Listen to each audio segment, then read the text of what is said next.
Tá? Então, o segundo enfoque, que está lá, os senhores viram no resumo, né? Vamos dizer assim, o segundo enfoque é justamente, nós vamos falar junto com o terceiro enfoque, tá? Porque o segundo enfoque é o panorama, e como é uma apresentação, ainda mais essa na versão light, nós não vamos entrar em maiores detalhes aqui.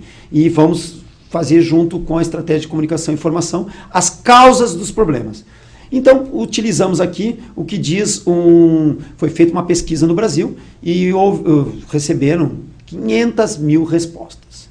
500 mil brasileiros participaram da pesquisa Brasil Ponto a Ponto, realizada pelo Programa das Nações Unidas para o Desenvolvimento, o PNUD, e responderam a pergunta: o que deve mudar no Brasil para a sua vida melhorar de verdade? Os senhores sabem o que se respondeu? Qual é que foi, vamos dizer assim, estabelecido como prioridade para a mudança? De forma transversal, não é especificamente sobre uma área? Pois bem, a sociedade apontou o tema valores.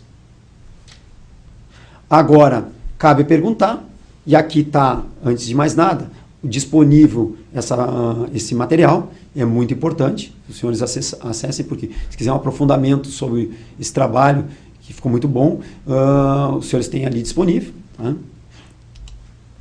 E o tema que eles falaram de tema de valores, e aí se fez um estudo para ver o que são valores. Na verdade, valores são formas de perceber o mundo e de agir a partir disso. Por mais que seja uma versão light, eu vou falar para os senhores que esse primeiro momento, em alguns minutos, nós vamos ser um pouco mais conceitual.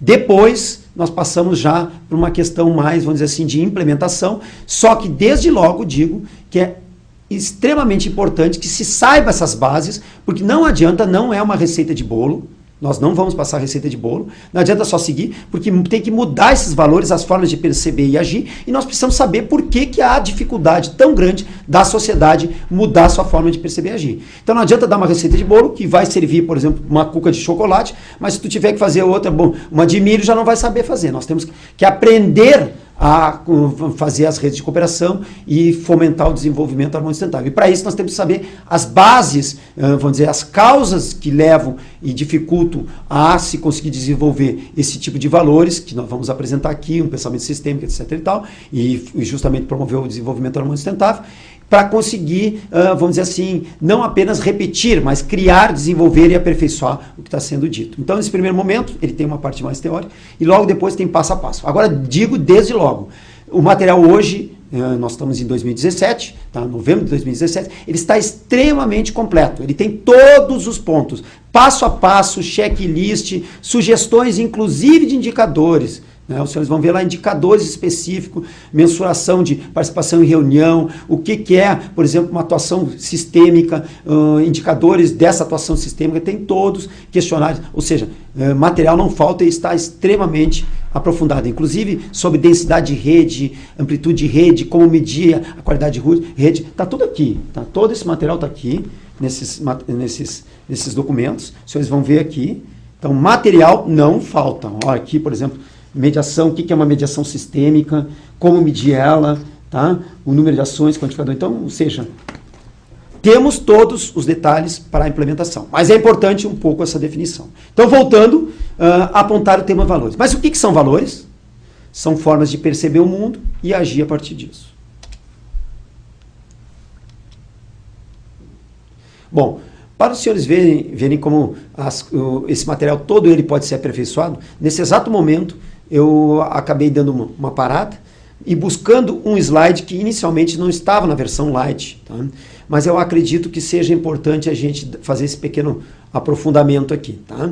Então, esses slides nós estamos colocando nas versões mais atualizadas da versão light. Tá? Mas, claro que esse slide está dentro da versão aprofundada. O que é importante ali? Então, nós falamos de valores, são formas de perceber e agir. Como é que normalmente a gente percebe, vamos dizer assim, a vida, o mundo, etc. e tal? Através da visão dos 5 sentidos. Visão, audição, olfato, tato e paladar. Tá? Então essa é a forma como eu percebo as coisas e aí inclusive ajo. Se eu tiver com calor, eu vou lá, ligo um ar-condicionado, ou então tiro a roupa.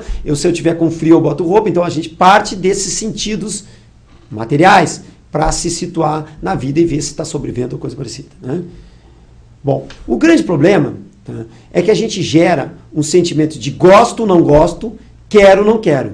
E como tu te define como pessoa, como tu te, vamos dizer assim, realmente, como tu acha que tu és, na realidade, ele fica muito atrelado a esses sentidos materiais, tá? Esse slide aqui tem, na verdade, milhares de, vamos dizer assim, de livros. É um resumo vamos dizer assim, de escritos de milênios, na verdade, de anos também. Então, é bem aprofundado. Mas, basicamente, o que podemos trazer para os senhores é que o ser humano acaba sendo condicionado aos seus sentidos materiais e coloca gosto, não gosto, quero, não quero. Tá? Bom, a partir disso, as pessoas buscam poder. Então, os senhores vão ver muito, hoje se fala muito em poder, e cada vez mais. Poder é o que está por trás das coisas. Tá? E o que é o poder? Poder nada mais é do que aquela capacidade que eu tenho, né, de aproximar do que eu gosto, tá, do que eu quero, e afastar o que eu não quero, o que eu não gosto. Tá?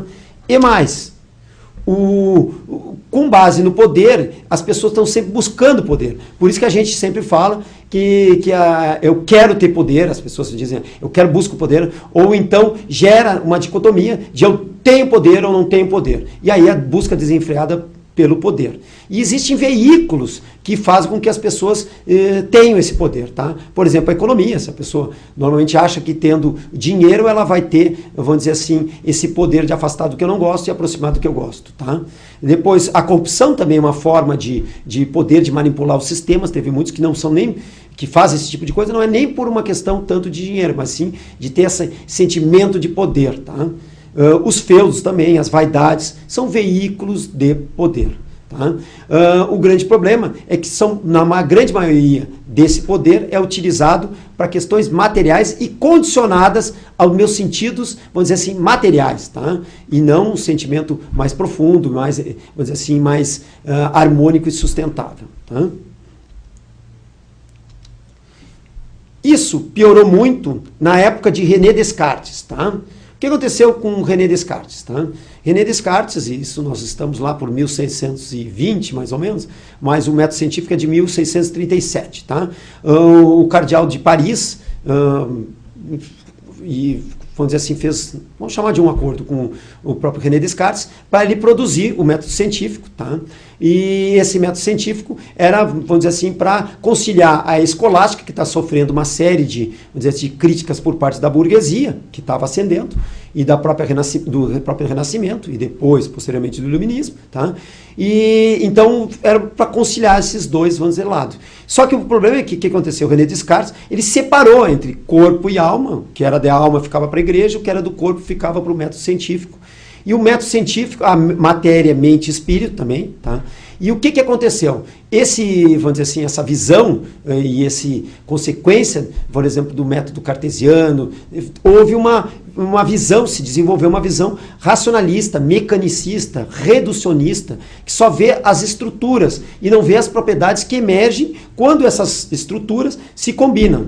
Então, por exemplo, no método científico, não que o método científico seja tão ruim, mas ele foi mal empregado. Primeiro se vê as evidências científicas, depois se analisa, e depois analisa todas as partes, separa-se as partes, se compara muito com a questão de um relógio, um grande relógio, e depois deveria se montar essas partes para ver as interconexões, que seria na terceira etapa, que seria uma síntese, e depois uma validação disso.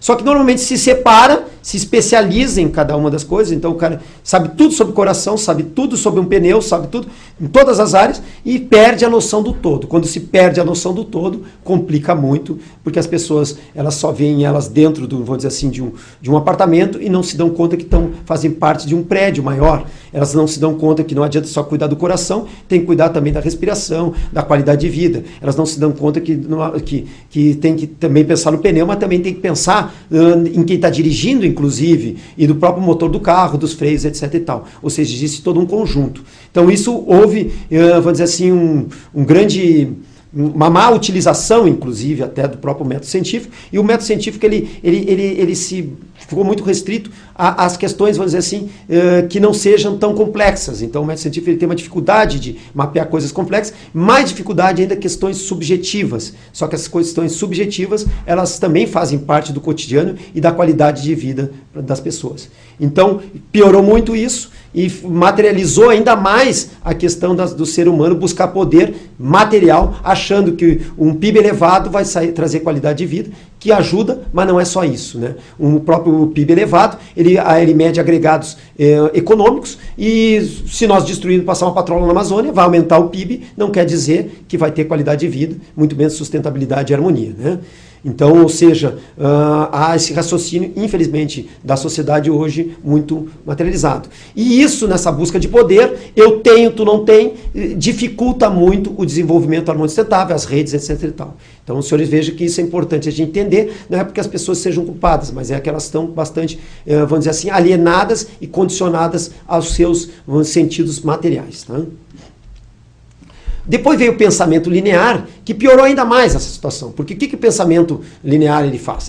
O pensamento linear ele procura solucionar os problemas, as crises, que são complexas, que são multifatoriais. Um adolescente, por exemplo, consome droga, não é simplesmente por uma questão material, não adianta só dar um tênis para ele, ou botar numa comunidade terapêutica, ou dar uma casa. Tu precisa trabalhar as questões de pertencimento, de afeto, de uma série de coisas, né? De uma série de necessidades que nós vamos enfocar depois. Então não adianta só ficar no enfoque, vamos dizer, material. Então, os problemas, as causas dos problemas são complexas. E o pensamento linear, ele não vê isso, tá? Ele tenta resolver fazendo mais das mesmas coisas. Então, se tem mais bandido, bota mais na cadeia, mas não vê as causas por que tem mais bandido. Né? Que não tem que ter cadeia, tem que aumentar o número de cadeia, não estou dizendo isso, mas também tem que trabalhar nas causas em que levam uma pessoa a cometer esse tipo de delito. Um adolescente também, não é que não tem que ter mais comunidade terapêutica ou então um hospital, mas também tem que trabalhar nas causas, porque senão tu bota numa comunidade terapêutica esse adolescente, quando tu tira, tu larga no mesmo sistema, bom, é um dinheiro público que foi posto fora, porque não foram atendidas as outras necessidades que não são apenas materiais, tá? Então, o pensamento linear ele faz mais das mesmas coisas, tá? E não soluciona. E aí eu uso muito a questão de essa frase que foi atribuída a Einstein, tem uma discussão se foi a dele mesmo ou não, mas é atribuída a ele, tá? Insanidade é continuar fazendo a mesma coisa e sempre esperar resultados diferentes.